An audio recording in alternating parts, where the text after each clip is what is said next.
And now, Sundance Channel's sneak peek of the 2013 Sundance Film Festival. My name is John Cooper, and I'm the director of the Sundance Film Festival. This is my fourth festival, but I've been working at the Institute and for the festival for 23 years. I think the goal of the festival is to create the best platform for every year's crop of independent film, and really be there for the filmmakers to show their work, find audience. But really for us, it's a state of mind. It's something very personal, maybe a little more original.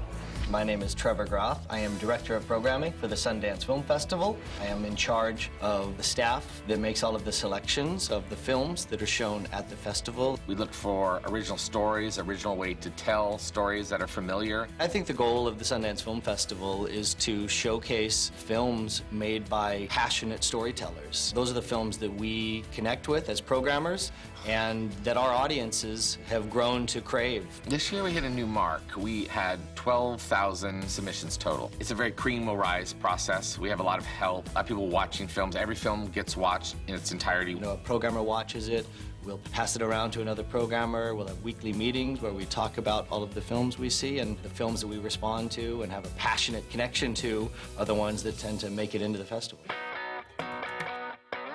The festival started in a small town in the mountains, and I think we liked that time because it was small and you just kind of talked people into going to these crazy screenings of these crazy films, and they started capturing people's imagination. Robert Redford, our president and founder of the Sundance Film Festival, he had started writer and director labs, which were developing filmmakers and screenwriters who were wanting to make films and create art outside of the mainstream.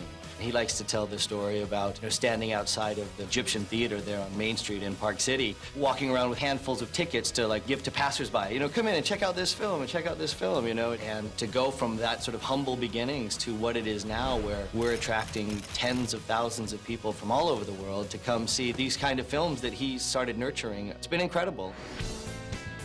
Every year, the film festival takes on its own distinct flavor. This year, sex, politics, and rock and roll. We've got Two Mothers that features Robin Wright and Naomi Watts. They play best friends who end up having affairs with each other's sons. And then there's Loveless, the story of Linda Lovelace, the porn star, and actually activist later in life. We have Frida Mock, who's Academy Award winner, coming back with Anita, about the story of Anita Hill. R.J. Cutler is returning to Sundance with a film all about Dick Cheney. Interesting, insightful. You really get into the head of the man that was probably one of the most powerful men in America. We've got some documentaries that look at really interesting parts of the music world. David Grohl actually made a documentary. It's about a recording studio that he loved, that he recorded a lot of his work, but it's really about the nature of creativity. Then we've also got a film called 20 Feet from Stardom. A beautiful movie about backup singers and what they bring to the music world, which is fascinating.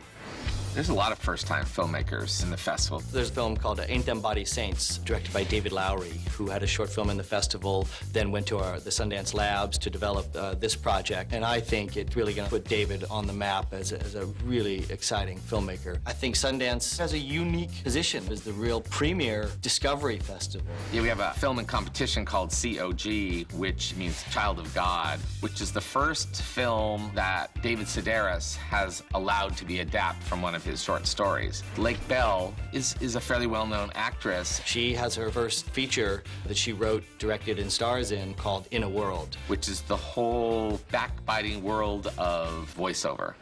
We have our premiere section, which is a showcase for more established talents and bigger films. Even though these filmmakers are more established, it's never easy to get a film made.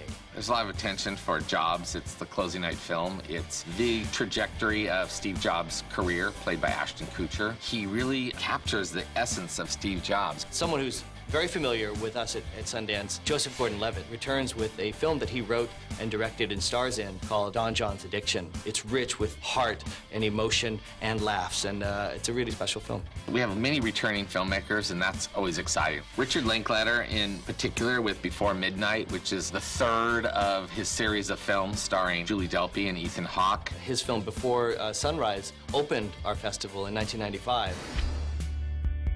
We look for films that move us emotionally. If they're moving us, they're going to move an audience. And as the community grows and they're making different kind of works, I think we're there to support them. Sundance Channel provides that next phase for these films to have a connection to a wide audience, to be able to see films, round the clock in my home. But I think Sundance Channel shows the kind of films and the kind of programming that we love at the film festival. Having that name Sundance on it, it signifies the kind of innovative, passionate storytelling. It just feels so exciting.